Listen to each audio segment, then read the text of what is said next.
E aí, pessoa, tudo bem com você?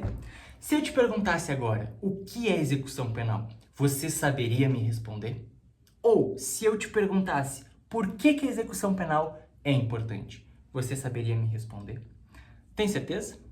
Porque execução penal é um tema muito, infelizmente, muito deixado de lado pelas faculdades de direito. Não bate muito nessa tecla, mas é um tema muito importante que deveria ser mais estudado nas faculdades e também por advogados, advogadas, defensores públicos e promotores, porque é um tema um pouco muito deixado de lado. Então fica comigo nesse vídeo que eu vou te dizer o que é execução penal, por que ela é importante e tudo que você precisa saber sobre esse tema de forma simples, rápida e objetiva. Mas antes disso, meu nome é Felipe Macedo, eu sou advogado criminalista e o produtor de conteúdo aqui do canal.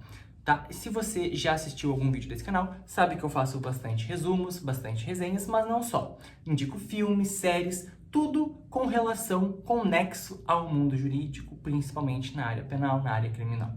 Então, se você gosta dessa área, se você gosta dessa temática, se inscreve no canal para não perder nenhum vídeo, olha os vídeos antigos, é só vídeo bom, não porque eu que fiz, mas só vídeo bom. Dá um like nesse aqui para que ele chegue a mais pessoas e o conteúdo possa ser entendido pelo YouTube como um conteúdo legal, tá bom? Mas sem mais delongas, vamos ao conteúdo de fato.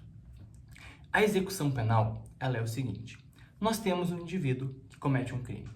Quando esse indivíduo comete um crime, ele é investigado pela polícia.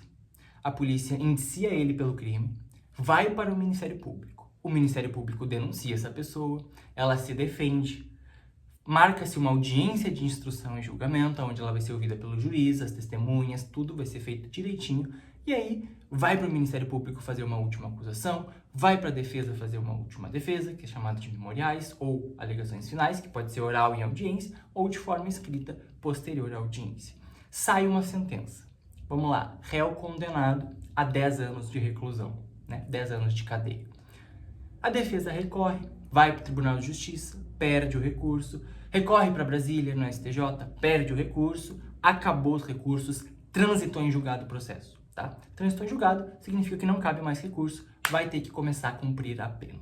Então, entra em jogo a execução penal. Deixa-se o processo penal, porque o processo encerrou, e inicia-se a execução penal. A execução da pena, o cumprimento da pena. Tá? 10 anos de reclusão, 10 anos de cadeia, ele vai para o presídio e então, lá no presídio, começa o cumprimento da sua pena privativa de liberdade. Ele tem 10 anos para cumprir. Mas ele vai ficar os 10 anos no regime fechado? Provavelmente não, mas eu já vou falar sobre isso. Só um minuto. É importante comentar também que tudo que eu falo nesse vídeo, ele é no campo da teoria. Na prática, é um pouco, talvez muito, talvez nem tanto, diferente, tá? Se você já tem contato com a prática, seja porque você é advogado, seja porque você é estagiário, você vai ver que ela difere um pouco daquilo que a teoria da execução penal prega, tá? Mas vamos lá. Quais são os objetivos da execução penal? Ressocializar o preso, tá? Ressocializar o preso, proteger a sociedade e garantir os direitos constitucionais, os direitos básicos do preso. Então, basicamente, a execução penal tem 3 objetivos, entre outros, óbvio, mas os 3 principais é a ressocialização do preso, a proteção da sociedade e a garantia dos direitos constitucionais, dos direitos básicos do preso. Vamos lá, ressocializar. Aí entra um problema que na prática não funciona muito bem, tá? A ressocialização é para que o preso que foi considerado condenado por um crime, que foi considerado tendo condutas divergentes com a conduta social, com a ordem social, então por isso ele foi extraído da sociedade, colocado num presídio para que ele se ressocialize, ou seja, para que ele volte a ter condições de socializar, condições de ter contato social, de poder ser reintegrado na sociedade a partir de uma ressocialização. A gente sabe que na prática não funciona muito bem. Normalmente, os presídios pioram as pessoas, existem exceções, é óbvio, mas normalmente pioram as pessoas, tá? Mas na teoria, um dos objetivos da execução da pena é ressocializar aquela pessoa, tirar ela do convívio social, jogar no presídio e através do cumprimento da pena, da execução da pena, transformá-la numa pessoa melhor do que entrou, para quando sair, voltar ao convívio social tranquilamente. O segundo objetivo da execução penal é a proteção da sociedade. O que é a proteção da sociedade?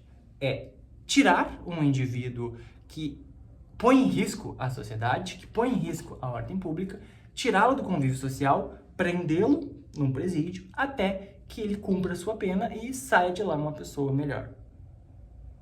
É o que diz a teoria.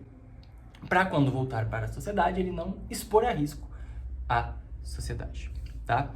E também a garantia dos direitos fundamentais do preso, os direitos constitucionais, os direitos básicos do preso. Por exemplo, dar um tratamento digno de ser humano, não tratar que nem bicho, dar comida, dar um local para dormir, garantir que ele possa ter visita, tá? Sem proibição, salvo justo motivo, visita da família, visita da esposa, etc. Possa receber sacolas, que é quando os familiares levam comida de fora, levam roupa, higiene, farmácia, etc. Tá?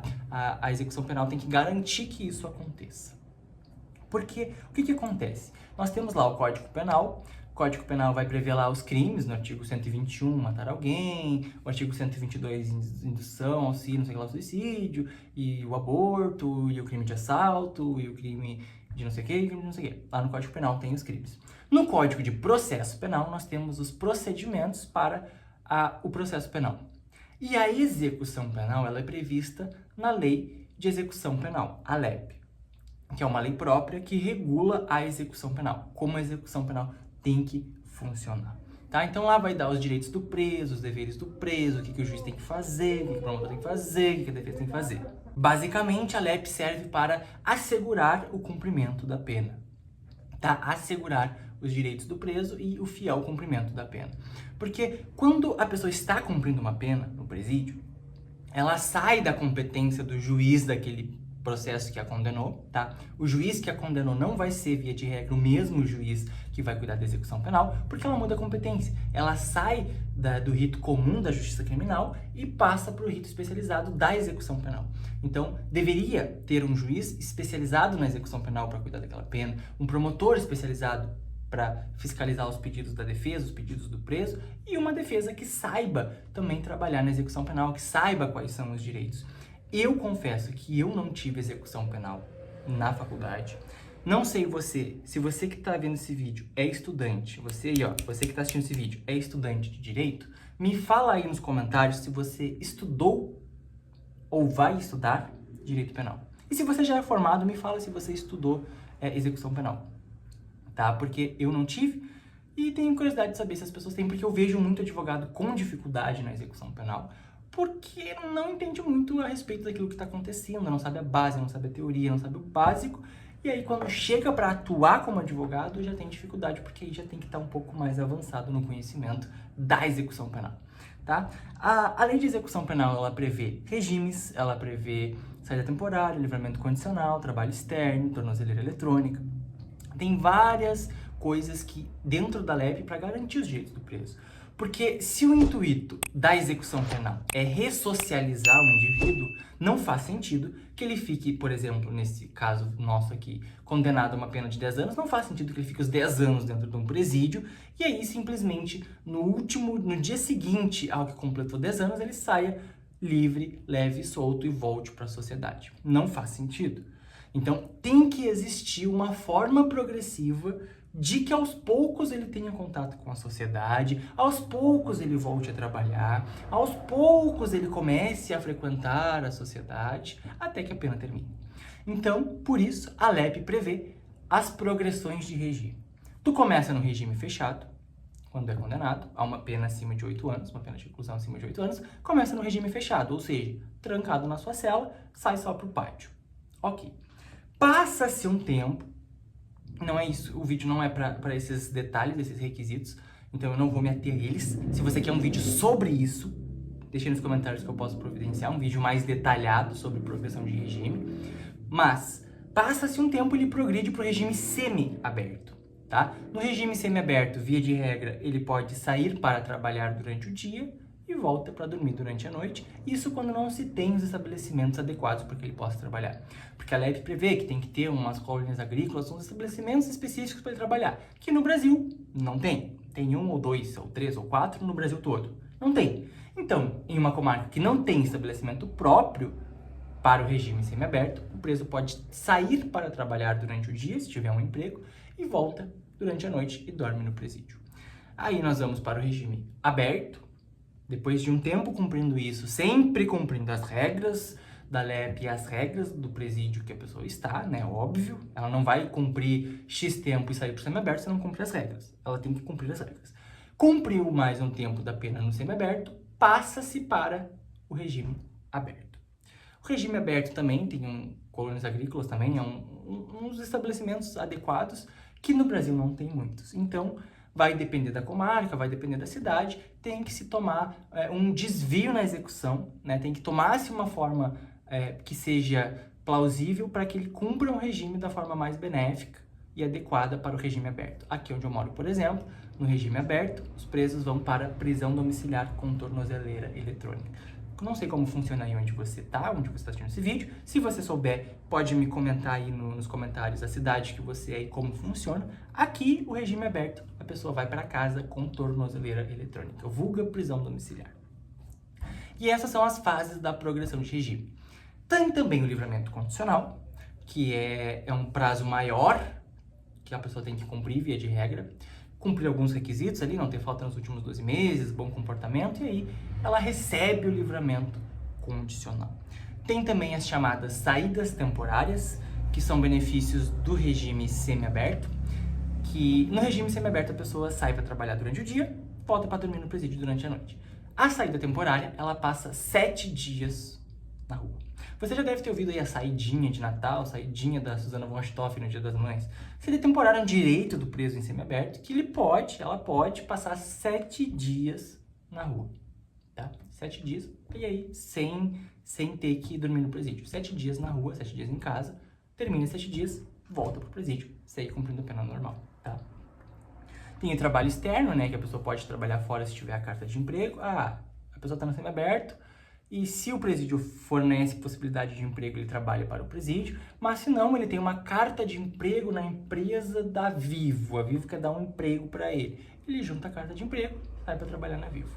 A tornozeleira eletrônica também é um direito do preso. Como eu falei aqui, por exemplo, na cidade onde eu moro, no regime aberto, o preso é colocado com tornozeleira eletrônica em casa, ou seja, ele vai para casa, mas com tornozeleira. Então, não pode se afastar da residência e a central de monitoramento vai ter acesso aonde essa pessoa esteve, tá? Então, a execução penal, ela serve para que a pena seja executada, a pessoa não saia impune do que fez e a pena seja executada na medida daquilo que é correto, na medida daquilo que é justo. Então, nós temos um juiz da execução penal que cumpre a execução da pena, nós temos o preso que vai estar cumprindo a pena, nós temos o promotor que vai também fiscalizar esses direitos quando a defesa pede e uma defesa que vai pedir esses direitos, que eu já falei. Então, ela é muito importante para a garantia da suposta ressocialização, mas também para que o preso tenha lá garantido seus direitos básicos, seus direitos fundamentais, que não seja violado pelo Estado, que não tenha tratamento indigno, cruel, seja tratado como um bicho, que infelizmente acontece, não posso fingir que não. Mas a execução penal, basicamente, ela é isso, tá? Ela é a execução da pena, o cumprimento da pena com os seus direitos e com os seus deveres, tá? Existem os direitos, eles devem ser cumpridos, que é a progressão de regime, trabalho externo, visita dos familiares, visita dos filhos, da esposa, do irmão. Pode também a família levar uma sacola com materiais de higiene, roupa. Tudo isso é regulado pela execução penal. Todos os direitos e deveres de uma pessoa presa em cumprimento de pena é regulado pela execução penal, que é regida pela Lei de Execução Penal. Então eu espero que esse vídeo tenha sido esclarecedor. Se ficou com alguma dúvida, deixa nos comentários. Se esse vídeo foi útil de alguma forma, deixa um like para me incentivar a produzir mais vídeos e para que ele chegue a mais pessoas. E também se inscreve no canal para não perder nenhum resumo, nenhum conteúdo da área jurídica daqui para frente. E os que você já perdeu, você pode maratonar olhando os vídeos que já tem aí no canal. Então nos vemos no próximo vídeo. Um beijo para as meninas, um abraço para os meninos e tchau!